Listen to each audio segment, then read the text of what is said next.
A paz do nosso Senhor Jesus Cristo. Vamos estar meditando na palavra de Deus nesta noite.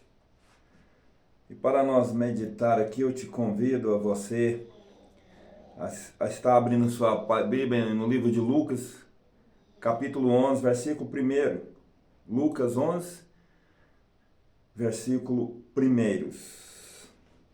Aleluia. De uma feita estava Jesus orando em um certo lugar. Quando terminou, um dos seus discípulos lhe pediu: Senhor, ensina-nos a orar como também João ensinou a seus discípulos. Hoje eu quero tratar, irmãos, aqui sobre Jesus, o mestre da oração. O Evangelho de Lucas é o livro mais volumoso de todo o Novo Testamento.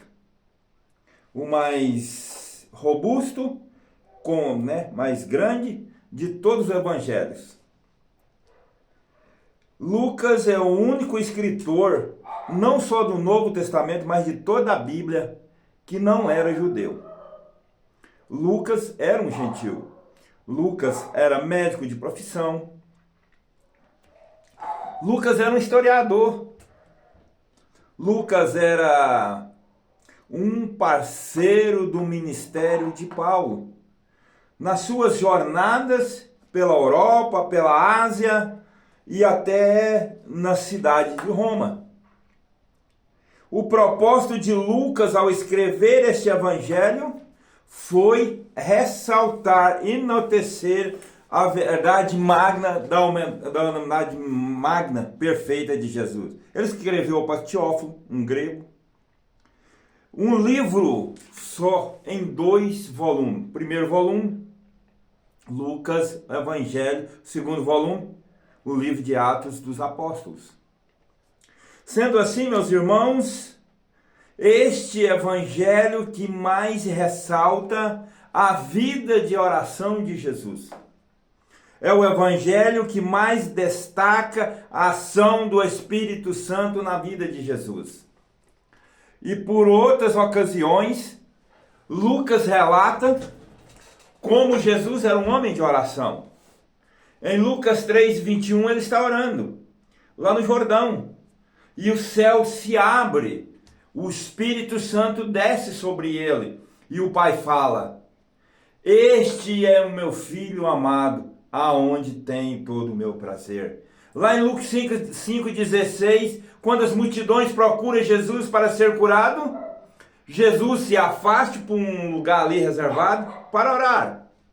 Mesmo diante da busca das multidões, lá em Lucas 6:12, antes de Jesus escolher os seus apóstolos, os 12 apóstolos, colunas da igreja, ele passa a noite inteira em oração, lá em Lucas 9:18, para perguntar aos discípulos sobre a sua identidade e revelar-se a eles. Ele ora para abrir essa agenda do Evangelho. Lá em Lucas 9:28 e 29, Jesus sobe ao alto monte para orar e ele é transfigurado. E Moisés e Elias aparecem em glória conversando com ele. E o Pai o equipa e o prepara, para enfrentar ali o Calvário. Aqui em Lucas 11, a sua vida de oração desperta num dos espíritos, no representante dos demais, e entender o que João Batista não era só um pregador, mas um homem de oração. Pergunta para ele: Senhor, pede para ele, ensina-nos a orar como João ensinava a orar. Lá em Lucas 22:32, Deus está orando por Pedro, o líder, para que ele não caísse nas malhas da tentação de Satanás. Lá em Lucas 22:40, Jesus está orando, chorando e sangrando. Getsemane. Não para fugir da vontade de Deus, mas para fazer a vontade do Pai. Lá em Lucas 23:34, Jesus está intercedendo para os seus autores.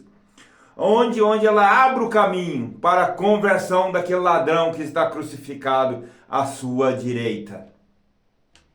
E na verdade, somente Lucas registra a última oração de Jesus registrada nos evangelhos. Pai, a tuas mãos eu entrego o meu espírito. Então eu gostaria de olhar com você, irmãos, que Jesus começa seu ministério orando. Jesus realiza todo o seu ministério debaixo de oração. E diz a palavra de Deus que Jesus está no céu hoje, intercedendo por mim, por você, por todos nós. Ele orou no começo, durante, no final e continua intercedendo, então, em meu, ao seu, ao nosso favor. Então hoje eu quero destacar aqui alguns pontos da vida de oração de Jesus. Então vamos aqui olhar alguns versículos. Lucas 3, versículos 20 e 21. Então vamos ler aqui para nós entender. Lucas 3, versos 21 e 22. E aconteceu que ao ser todo o povo batizado, também foi Jesus. E estando ele a orar, o céu se abriu. E o Espírito Santo desceu sobre ele, em forma corpórea, como pomba. E ouviu-se uma voz do céu: Tu és o meu filho amado, em ti me comprazo. Aleluia. Então aqui, nesse momento, Jesus ali disse: em ti eu me comprazo. E eu chamo a sua atenção por essa. Jesus orou. O céu abriu. O Espírito Santo desceu. E o Pai falou. Aleluia. Você vai encontrar nas Escrituras essa sequência. A igreja ora, o céu se abre e o Espírito Santo desce. Foi assim em Pentecostes. E assim ainda hoje. Não é manifestação de Deus sem oração. Não há capacitação do Espírito sem oração. Não é revestimento de poder para realizar um ministério sem oração. Jesus é revestido com o Espírito Santo aqui. Diz Lucas que ele vai cheio do Espírito Santo para o deserto, aonde é tentado por Satanás e vence Satanás. Cheio do Espírito, ele retorna lá para Galileia. Chega lá na sinagoga de Nazaré, abre o livro do profeta Isaías, diz o Espírito de Isaías: está sobre mim. E ele realiza todo o seu ministério ali no poder e na capacitação do Espírito Santo. O céu se abriu. Note vocês, esse texto está relatado em Mateus, em Marcos, em Lucas, mas somente Lucas, só Lucas diz que só ele que está lá no batismo, lá no Jordão, orando. Ele ora, o céu abre. Porque ele ora, o Espírito Santo desce. E porque ele ora, o Pai o capacita para dar início ao seu ministério. É assim ainda hoje, meus amados irmãos.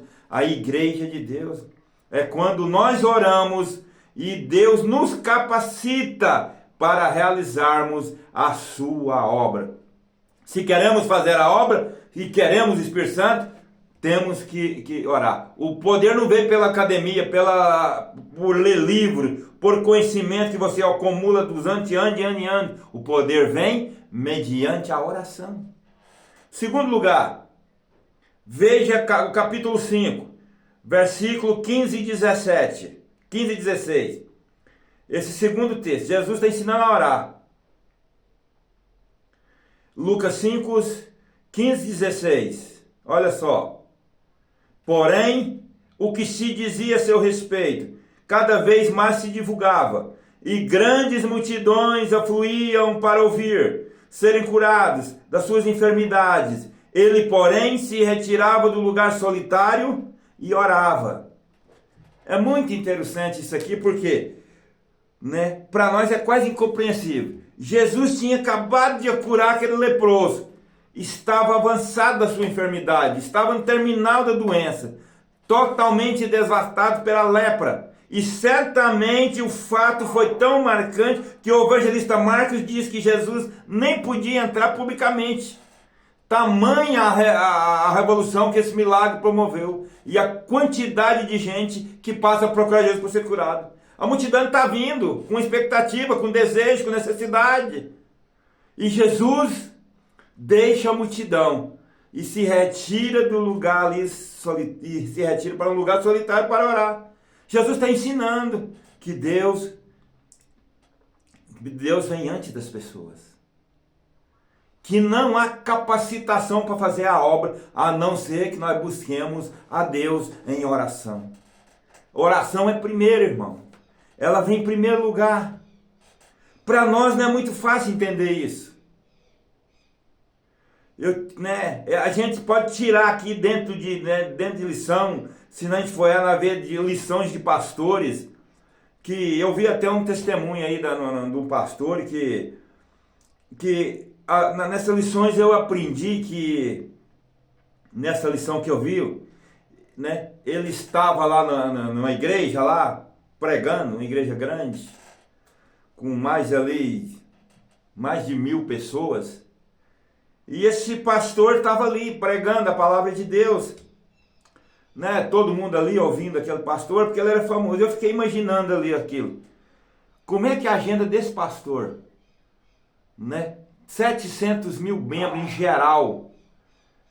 Aí eu vi ele falando, nesse vídeo, que ele dedicava 30% desse tempo para ministrar essa igreja, 70% para orar, para estudar a palavra de Deus. Mas eu vendo aquilo ali, irmão, ele mostrou ali na prática que tem que ter oração. Que tudo que você vai fazer, você tem que pôr em primeiro lugar orar. Você vai dar uma palestra? Orar. Você vai pregar? Ora antes de pregar. Você vai ler a palavra? Ore antes para Deus te dar entendimento. Tudo vai ter uma comunhão. Vamos orar. Terminou a comunhão, vamos orar. Tudo oração. Tudo que nós pomos Deus em primeiro lugar para nós discutir os nossos assuntos aqui, o final é extraordinário, porque nós pomos tudo na presença do Senhor.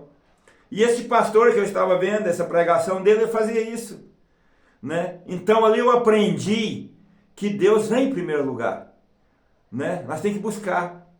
E tem outro exemplo que eu vi dele também, que diz que um dia o telefone dele toca no gabinete dele, a secretária vai ali, atende, e a pessoa disse: eu quero falar com o pastor. A secretária responde para ele: o pastor não pode atender agora que está orando. A pessoa do outro lado da linha, achando que a secretária sabia quem que era a pessoa que está falando: eu sou presidente da Coreia e eu quero falar com ele agora. A secretária respondeu muito calmamente: ele não vai atender o senhor agora, ele está orando. E ponto final. O presidente mais tarde ligou muito bravo para o pastor: que negócio é esse? Eu ligar e o senhor não me atender? E o pastor respondeu muito calmo: eu não atendi o senhor, porque eu estava falando com alguém muito mais importante do que o senhor. Eu estava falando com o Rei dos Reis e com os Senhores dos Senhores. Deus vem primeiro, irmão. Depois vem a obra de Deus. Até porque você vai ler aqui comigo o versículo 17. O versículo seguinte, olha o que vai acontecer, olha aqui. Olha, aconteceu que num daqueles dias estava ensinando e achava ali sentados fariseus e mestres da lei, em vindo de todas as aldeias da Galileia, da aldeia de Jerusalém, e o poder do Senhor estava com eles ali para curar. Se nós poder para ver os milagres de Deus acontecer em nossas vidas, nós precisamos primorizar a oração. É poder através da oração. Isso é um princípio da mais alta importância da nossa vivência espiritual.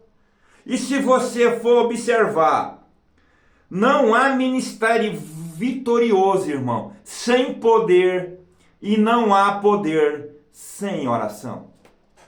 Isso é fato. Por esta causa, orar não é fazer uso de Deus. Eu não oro para ter sucesso. A própria oração já é um sucesso. Por quê? Porque a oração é comunhão com Deus. Se Deus vem em primeiro lugar, se Deus vem antes da obra, se ter comunhão com Deus é mais importante do que fazer a obra de Deus, porque nós, quando Jesus chamou os apóstolos, não chamou prioritário para pregar, para expulsar demônios, chamou-os para estar com Ele. E você está com Ele hoje, quando você abre sua Bíblia, quando você busca a face dele em oração. Por isso, os apóstolos entenderam que a igreja estava passando por 3 perigos lá em Atos. Primeiro perigo, capítulo 4, perseguição, ataque de fora para dentro. Segundo perigo, infiltração ou corrupção, capítulo 5. Põe lá um casal de pobre dentro da igreja, né? Safira, né? Terceiro desafio, distração. As mesas estavam distribuindo recursos e as viúvas do helenista começaram a murmurar. E os apóstolos tomaram a decisão. Eles podiam ter decidido. Crentes murmuraram mesmo, vamos deixar murmurar. Estou fazendo a obra, deixa murmurar. Hoje poderia dizer, nós não trabalhamos pouco, vamos trabalhar mais, vamos desdobrar mais. A responsabilidade até então, a distribuição da ajuda diaconal da igreja, estava na mão dos apóstolos. Mas eles tomaram uma decisão com corte radical, com a divisão de água em Atos, lá em 6,4. Quanto a nós nos consagramos à oração e ao ministério da palavra. E vamos constituir homens entre nós, cheios do Espírito Santo, cheios de sabedoria, cheios de fé para essa missão, dessas diaconias da mesa. Sempre para mim foi uma curiosidade, irmão. Por que oração vem primeiro na lista? Por que não está escrito assim? Quanto nós nos consagramos no ministério da palavra em oração. Mas está escrito, quanto a nós consagramos a oração ao ministério da palavra. Quando perguntaram para o Espírito, o que é o que é mais importante? Bíblia e oração? Ele respondeu, qual asa de um prazo que é mais importante? A direita ou da esquerda? Mas Deus é tão bom conosco, irmão. Ele colocou a oração em primeiro lugar. Porque se você e eu não for pessoas envolvidas com Deus em oração, não haverá poder na nossa boca para pregar a palavra de Deus. A coisa é proferir a palavra, a outra coisa é ser boca de Deus. Mas vamos ao terceiro princípio. Olha capítulo 2, versículos 6, 12 e 13. 12 e 13. Capítulo 6, versículo 12 e 13. 6, 12 e 13.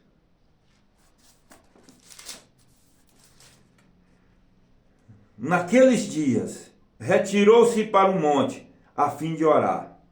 Passou a noite orando para Deus. E quando amanheceu, chamou a si a seus discípulos. Escolheu 12 dentre eles, ao quais deu os nomes de apóstolos. Eu acho importante isso aqui, você entender, irmão. Aqui está feita a escolha da liderança da igreja. Como é que você escolhe liderança? Como é que você elege a liderança? Já aprendeu com Jesus? E quando ele ia tomar decisão, ele orava. Ele dependia de Deus.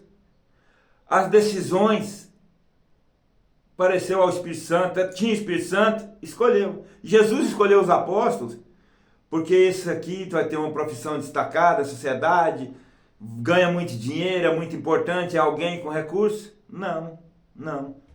Esse aqui tem um curso superior, então ele é mais habilitado, mais capacitado. Não foram esses critérios que Jesus escolheu. Ele passou a noite inteira orando, pedindo de Deus a direção. E Jesus não recebeu a resposta no começo da oração. Foi no outro dia, depois de passar a noite inteira em oração. Por isso que não foram 10, nem 20, nem 50, nem 100. Foram 12. A resposta à oração. E talvez se eu ou você eu fosse escolher, nós não escolheríamos aqueles 12. Talvez não eram habilitados a próprios olhos da sociedade. Pescadores, coletores de impostos. um meio cético, outro incrédulo, outro temperamental demais, outro calado demais, outro falante demais, né? Um grupo heterogênico. Em resposta a uma noite de oração. E se nós queremos aprender com Jesus, nós precisamos parar um pouquinho, agora, hoje, né? Hoje nós para um pouco, nós vamos estar a orar, nós vamos ter que orar. Nós estamos aí no momento de eleições, irmãos, temos que estar orando, temos que buscar a direção de Deus. Precisamos de pessoas cheias de fé, de esperança. Precisamos de homens que sejam escolhidos a segunda vontade do coração de Deus. É muito triste quando a gente vê aí, lá em Eclesiastes, né, aqueles concílios, vai ter uma eleição importante, você começa a perceber que os votos já estão contados. Na véspera, a campanha é feita com toda a meticulosidade ali humana. E às vezes até cometemos o desplante de falar, ó Senhor, orienta a gente. Aí já foi feito tudo na base, com antecedência, contando voto por voto. Fulano vai ter tanto, Betano vai ter tantos. Se nós queremos obedecer ao Senhor, se nós queremos honrar o Senhor, se nós queremos viver dentro do projeto de Jesus, nós precisamos orar ao Senhor e que Ele mesmo aponte a nós aqueles que deverão governar a sua igreja, aqueles que vai ministrar dentro da nossa congregação. Resultado, irmãos, desta oração de Jesus, você vai encontrar no versículo Lucas 6, 17 a 19. Veja aqui o que vai acontecer, ó. Depois que Jesus escolhe os 12, a resposta à oração, versículo 17, descendo com ele, parou uma planura onde se encontravam muitos discípulos, seus e grandes multidões de toda a Judéia e Jerusalém e litoral de Tiro e Sidom, que vieram ouvir e serem curadas suas enfermidades, e também os atormentados por espírito imundo, eram curados, e todos na multidão procuravam tocá-lo, porque dele saía poder e curava a todos. Há uma profunda conexão no Evangelho de Lucas e em Atos entre oração e poder, oração e poder, oração e poder. Quando se ora, recebe-se poder. Os cativos são libertos, os doentes são curados, a manifestação de glória acontece. O Senhor ensina-nos a orar. Mas um outro princípio, meus amados, queridos irmãos, que eu gostaria de compartilhar com vocês em Lucas 9, versos 18 a 20. Lucas 9, versículo 18 a 20. 9, 18 a 20.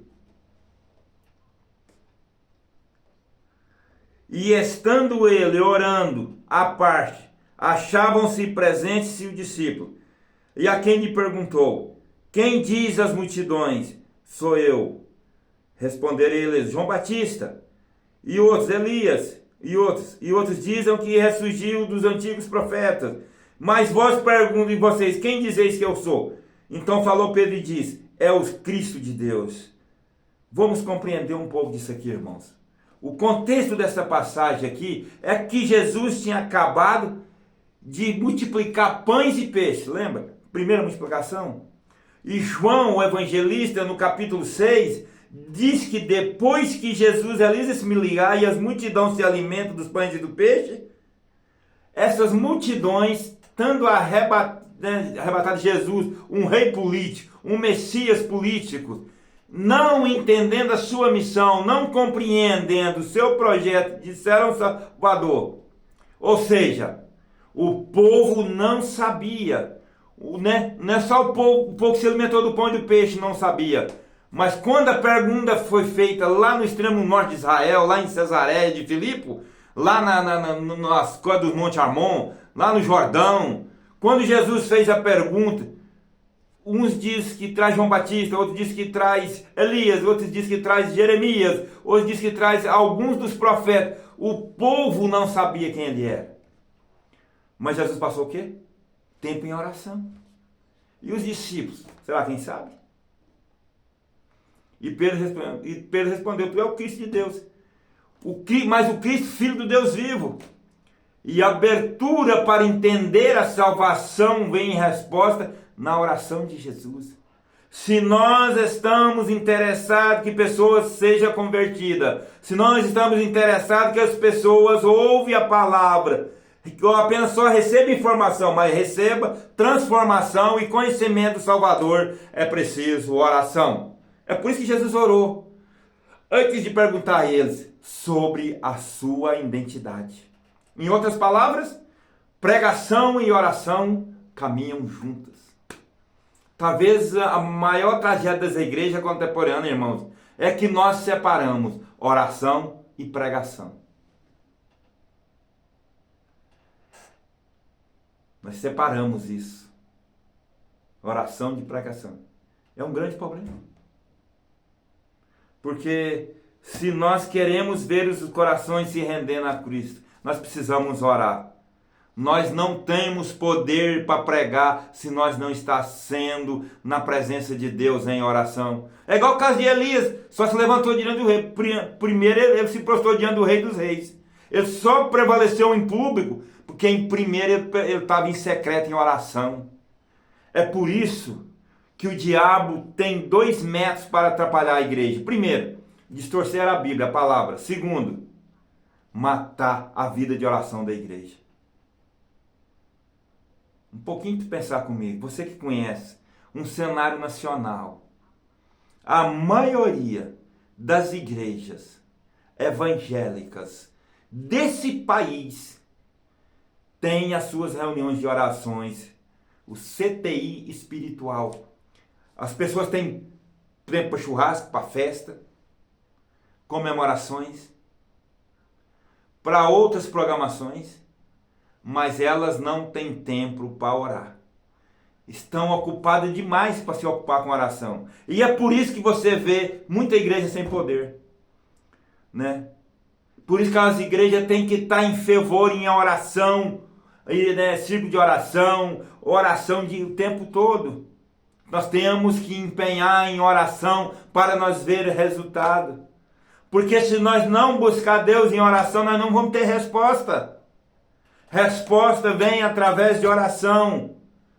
Tudo que vai fazer, vamos orar. Senhor, eu ponho esse propósito na tua presença. Senhor, é da tua vontade esse projeto que eu tenho.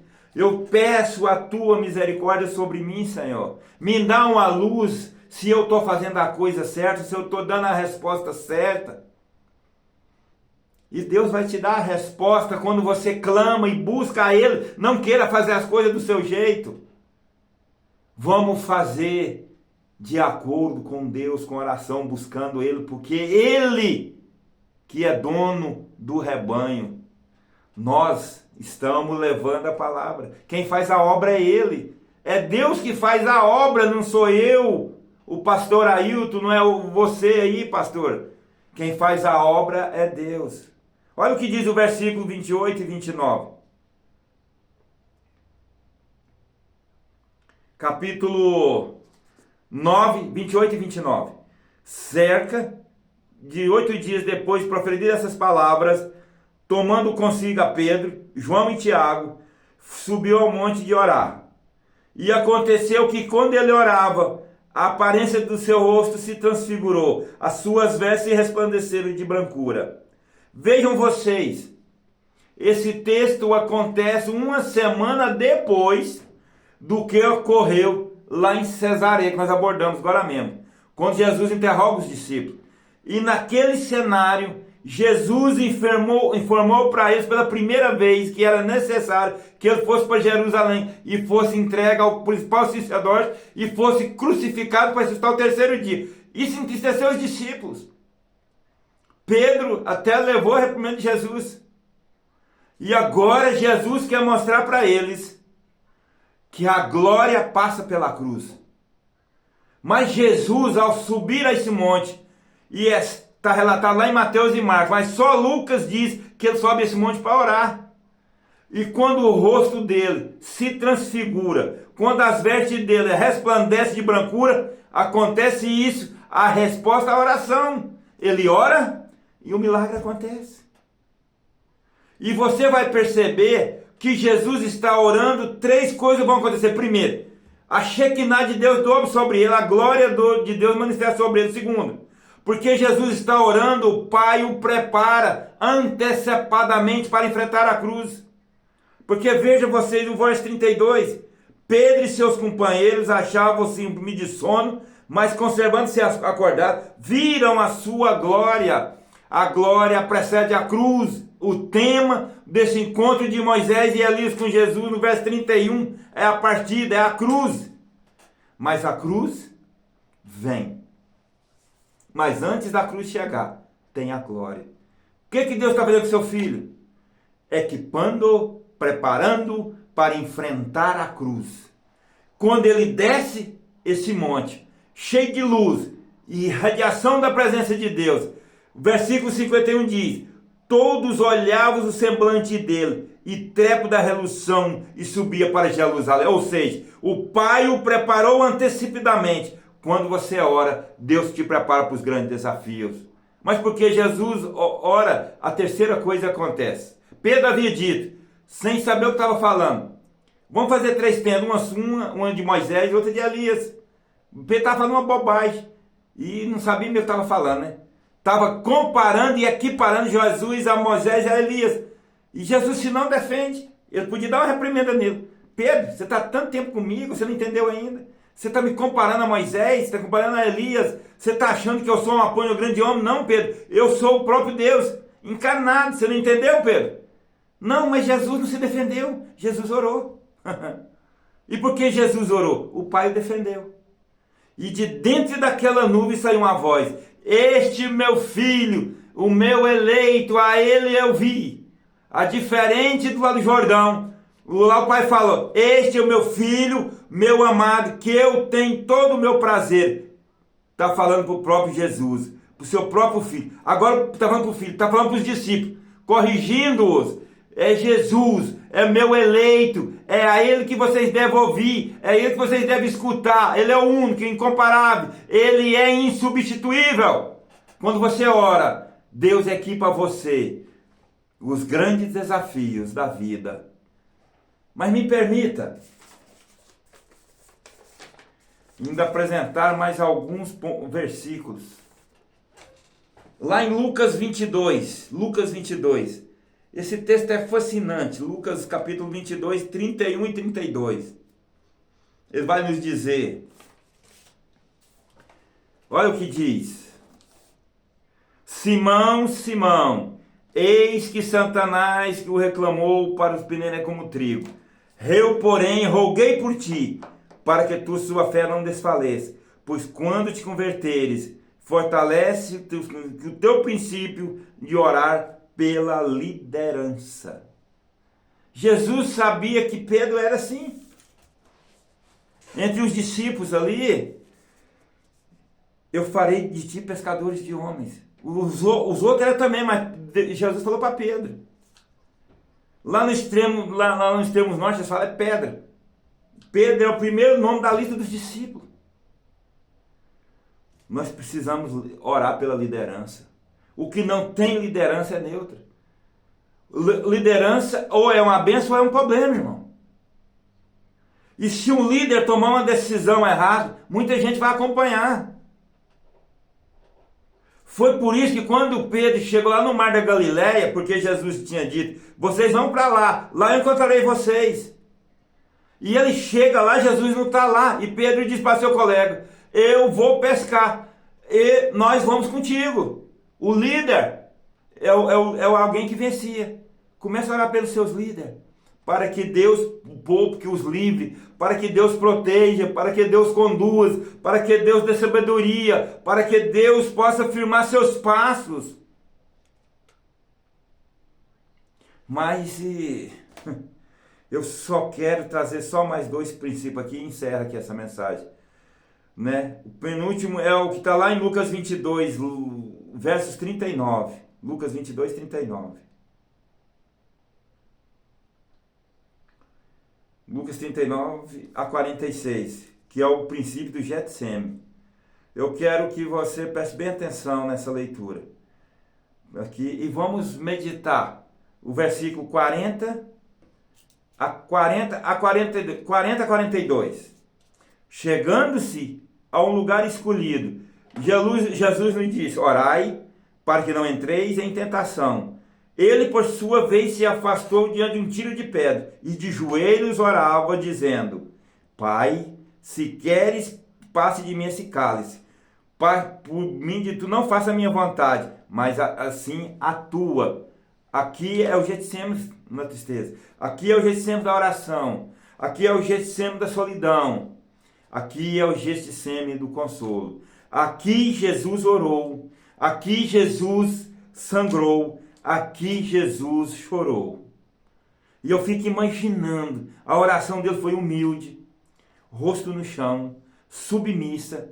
Não seja feita a minha vontade, mas a tua vontade. Foi perseverante, ele orou 3 vezes. Foi com intimidade com o Pai. Abba, Pai.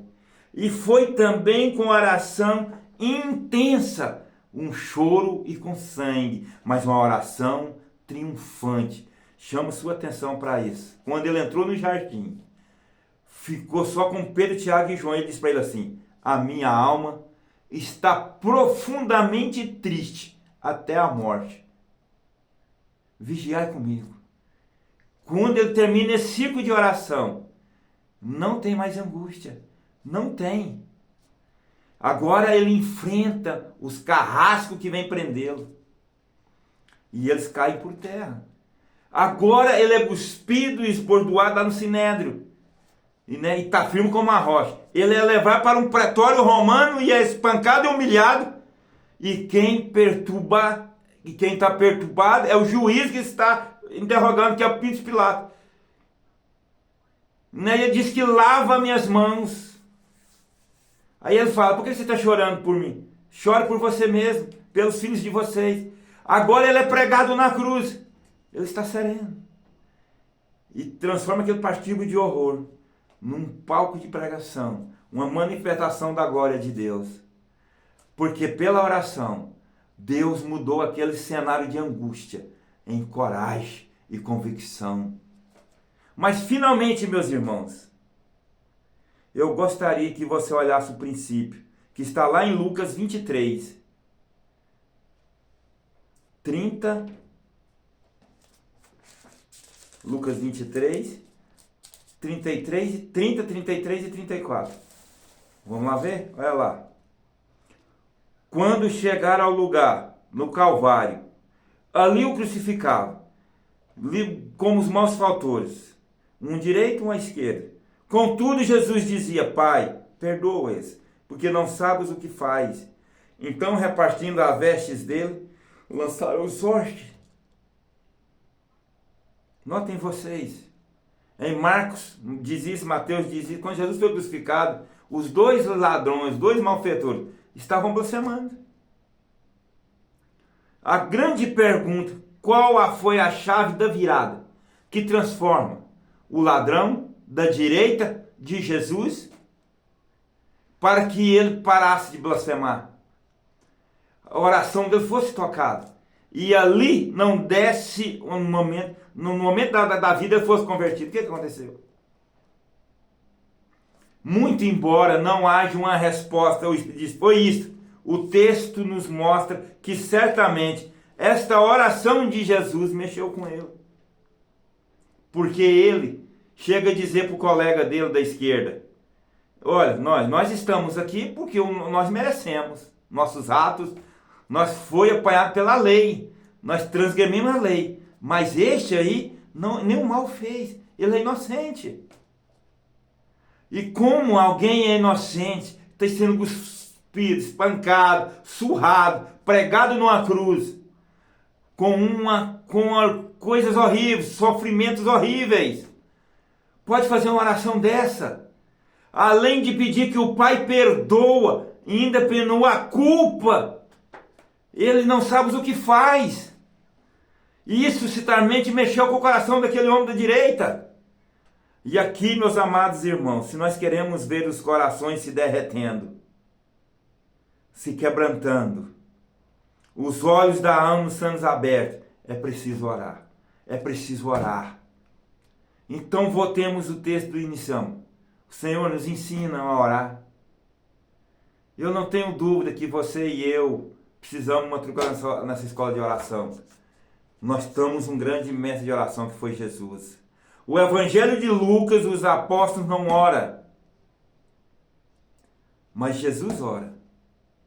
Em Atos, os apóstolos oram. Por que eles oram? Porque eles aprenderam com o mestre. Ensina-nos a orar. E o Senhor os ensinou. Agora eles estão orando. E porque os apóstolos estão orando, a igreja está orando. A igreja aprendeu com os apóstolos. Os apóstolos aprenderam com Jesus. E nós hoje aprendemos com as Escrituras que nós não podemos abrir mão da oração. Se nós queremos uma igreja viva, dinâmica, poderosa, cheia do Espírito Santo, que vai experimentar os milagres de Deus, experimentar o ordinário de Deus, viver conversões em massa e ver a obra de Deus avançando no poder do Espírito Santo, nós precisamos orar, e orar, e orar, e orar. E eu proclamo todos os irmãos para nós estar orando, tirar um tempo, orar. Tira um tempinho ali no seu serviço, ora, que você vai ver a mudança na sua vida, a transformação na sua vida, a transformação no seu ministério. O poder da oração. Foi assim que Jesus ensinou. Aonde tem joelhos dobrados, tem oração, tem milagre. Então nós devemos estar sempre em oração. Tudo que for fazer, vamos orar. Amém? Meu Deus amado, Deus querido, eu te agradeço agora, Senhor. Porque a tua palavra nos instrui. Oh Deus, nos instrui. Ela nos instrui sem cessar, sem nos esmorecer. Jesus, como um homem perfeito, foi um homem de oração. Ele orou em todo o tempo. Ele orou para tomar as mais melhores decisões da sua vida. Oh, Senhor, nós te pedimos agora, Senhor, ensina-nos a orar. Às vezes somos lerdos demais. Às vezes somos corações duros demais, com joelhos duros demais. Ensina-nos a orar, Senhor. Leva-nos à escola da oração. Ajuda esta igreja a caminhar de joelhos, Senhor. Dá experiência a nós da sua manifestação de poder através da resposta às orações. Purifica o teu nome na vida dessa igreja. Ajuda-nos a caminhar de perto da tua oração, Senhor. Não queremos fazer nada na força do braço ou pela inteligência humana. Precisamos do seu socorro, da sua ajuda, da sua consistência, do teu poder, Senhor. Manifesta-se a nós, Senhor. Nos leva à intimidade contigo. Uma vida de oração, em nome de Jesus. Amém. Que a paz do nosso Senhor Jesus Cristo esteja com todos nós, em nome de Jesus. Amém?